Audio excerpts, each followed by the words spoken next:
Hey there, I'm Tucker, and this is D&D Daily. Today we're going to be continuing our creative combat series by talking about A to B combats. The objective behind these kind of combats or these kind of encounters is really simple. You want your party to get from point A to point B without dying, but there's something in the way. This kind of encounter doesn't necessarily have to be a combat because the thing in the way doesn't have to be an enemy. It could also be like a river of lava, or maybe an avalanche is crashing down the mountain and your party has to get out of the way before it hits them. Or maybe you are in a war zone and you have to get from enemy territory into friendly territory before you get captured. When I think of A to B type encounters, I think of the pod race in Star Wars Episode 1. And I don't mean it in that it's a race, but in the sense that Anakin is trying to get from point A to point B while being attacked by enemies, the other pod racers, as well as environmental hazards. He doesn't necessarily have to fight back against any of these enemies to win though. He just has to get from point A to point B. For this type of encounter, there are two things you need. The first thing you need is something that's going to try and stop your party. This can be a type of enemy that's trying to stop them or kill them, or it could also be an environmental hazard that's in their way that they have to bypass, or that's also trying to kill them, or that just threatens to kill them. The second thing you need is an objective or a safe area. This area just needs to be somewhere that the party needs to get to, or a place that is safe from the enemies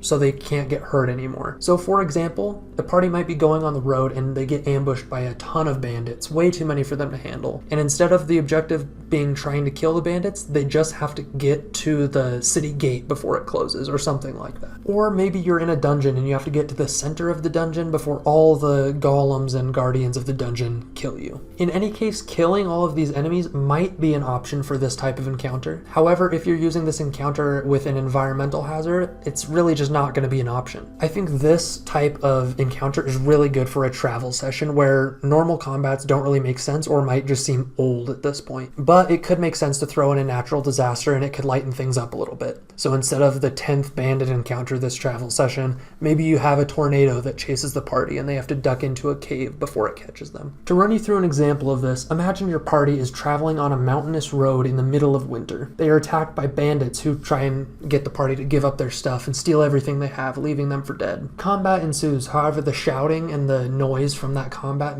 triggers an avalanche up the mountain. About 240 feet ahead of the party, or ahead of the bandits, is a cliff that they can duck under for safety. However, both the bandits and the party are going to be competing to get to that cave before that avalanche kills them all. As the party tries to get to the cave, the bandits would try and stop them, try and hurt them, or try and slow them down so that the bandits can claim the cave as their own. If your party just runs to the cave, they're going to take a lot of damage from those bandits trying to stop them. However, on the flip side, if your party stops and just tries to kill the bandits before going to the cave, there's a chance they get taken out by the avalanche. If the bandits get to the cliff or a cave before your party does, they might be able to keep you out long enough for that avalanche to take you out. So it is a balancing act of running and fighting while trying to, not die. What do you think your party would do? Would they run to the cave? Would they kill the bandits? Would they come up with something you wouldn't have thought of? All those are viable situations to this creative type of encounter. I love these type of encounters because they make your players think. They make them weigh their options and choose something, even though it's not really a guaranteed win. I really like this. It makes